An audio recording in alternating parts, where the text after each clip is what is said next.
अस्सलाम वालेकुम, welcome back to our channel. आज मैं आपको अपनी वीडियो में बताऊंगी फॉलिक एसिड के बारे में कि फॉलिक एसिड क्या है और ये ड्यूरिंग द प्रेगनेंसी क्यों इतना ज़्यादा रिकमेंड किया जाता है। लेकिन वीडियो का आगाज़ करने से पहले मैं आपको बताती चलूं कि हमारे यहाँ हर तरह का मर्दाना और ज़नाना इमराज़ का इलाज किया जाता है। हमसे अपना इलाज करवाने के लिए या हमारी अदवायात बज़रिया घर बैठे पार्सल हासिल करने के लिए या किसी भी कंपनी की अदवायात और जड़ी बूटी घर बैठे हासिल करने के लिए आप हमसे व्हाट्सएप पर रब्ता कर सकते हैं। हमारा व्हाट्सएप नंबर आपको स्क्रीन पर शो हो जाएगा। अब मैं वापस आती हूँ अपने टॉपिक की तरफ। बहुत से लोग सवाल करते हैं कि ये फॉलिक एसिड ऐसा क्या है और क्यों ये इतना ज़्यादा रिकमेंड किया जाता है ख़वातीन को।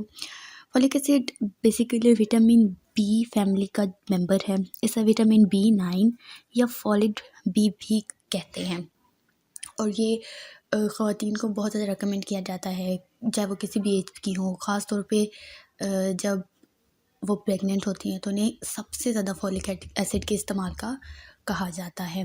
बल्कि उनको कहा जाता है कि प्रेगनेंसी के पहले भी इसका इस्तेमाल करें और प्रेगनेंसी की फर्स्ट 3 मंथ में इसका सबसे ज़्यादा इस्तेमाल बताया जाता है।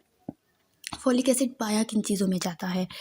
सब्ज़ी जो कि पत्तों वाली सब्ज़ी होती है उसमें, सब्ज़ पत्तों वाली सब्ज़ी में, सलाद में, दालों में, लोबिया और खुश्क मेवाजात में, जिसमें मूंगफली सबसे ज़्यादा इम्पॉर्टेंट सोर्स है।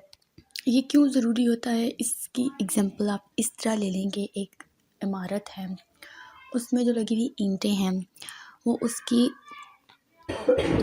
खुलों की साख्त के लिए बहुत ज़रूरी है। ये इंसानी जिस्म की खुलों की साख्त और नशोनुमा के लिए बहुत अहम साबित होता है। फॉलिक एसिड की कमी कैसे ज़ाहिर होती है? ख़वातीन में खून की कमी हो जाना या एनीमिया हो जाना, चेहरे की पिलाहट, बालों का कमज़ोर होना, नाखूनों का ख़राब हो जाना या बहुत कमज़ोरी महसूस करना या फिर चक्कर आ जाना फॉलिक एसिड की कमी को ज़ाहिर करता है। प्रेगनेंसी के दौरान इसका बहुत ज़्यादा इस्तेमाल क्यों कहा जाता है? क्योंकि ये ख़वातीन की खुलों की साख्त करता है, नशोनुमा करता है और उसी के साथ-साथ जब हमल ठहरता है और बच्चे का सर, दिमाग, गर्दन, रीढ़ की हड्डी वगैरह बनने लग जाते हैं, उसकी डेवलपमेंट के लिए फॉलिक एसिड बहुत ज़रूरी साबित होता है। इसकी कमी बच्चे में बहुत ज़्यादा डिफ़ेक्ट्स ला सकती है, जैसे कि न्यूरल ट्यूब डिफ़ेक्ट या बर्थ डिफ़ेक्ट्स का जो है इम्कान बढ़ जाता है। 50 से 60% ख़वातीन इसकी कमी का शिकार होती हैं। अडल्ट्स में इसकी डोसेज 400 माइक्रोग्राम होती है।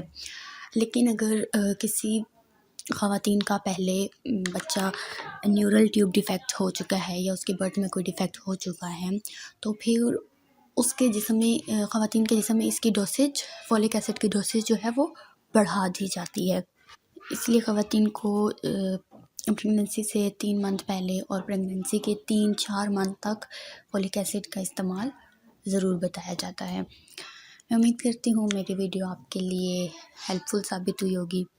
अब मैं इसी के साथ आपसे इजाज़त चाहती हूँ। शुक्रिया एंड अल्लाह हाफ़िज़।